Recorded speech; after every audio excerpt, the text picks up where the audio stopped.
आउनुहोस् यमलोक पुगेका 3 साथी र उनीहरूको वफादारीको यो रोचक कथामा सिधै प्रवेश गरौं। मृत्युका देवता यमराज अचानक कार डिलर बन्दा के होला? सुन्दै अचम्म लाग्छ नि, होइन? कथा सुरु हुन्छ एउटा दुर्घटनाबाट। मृत्युपछि 3 साथी सँगै सिधै यमराजको अदालतमा पुग्छन्। त्यहाँ यमराजले एउटा कडा नियम सुनाउँछन्, यमलोकको गाडी श्रीमतीप्रतिको वफादारी हेरेर मात्रै पाइनेछ। पहिलो साथी डराउँदै अघि सर्छ। उसले श्रीमतीलाई 10 पटक धोका दिएको कुरा स्वीकार गर्छ।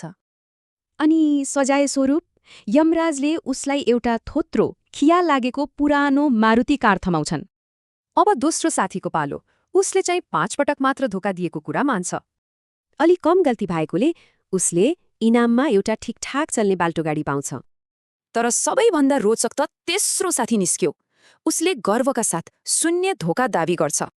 यस्तो इमान्दारिता देखेर छक्क परेका यमराजले उसलाई शानदार अत्याधुनिक फेरारी कार पो दिन्छन्।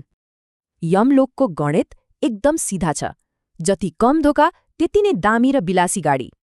यो तथ्याङ्क हेर्दा के लाग्छ? तेस्रो साथीले मृत्युपछिको सबैभन्दा ठूलो छिट्ठा नै हात पार्यो।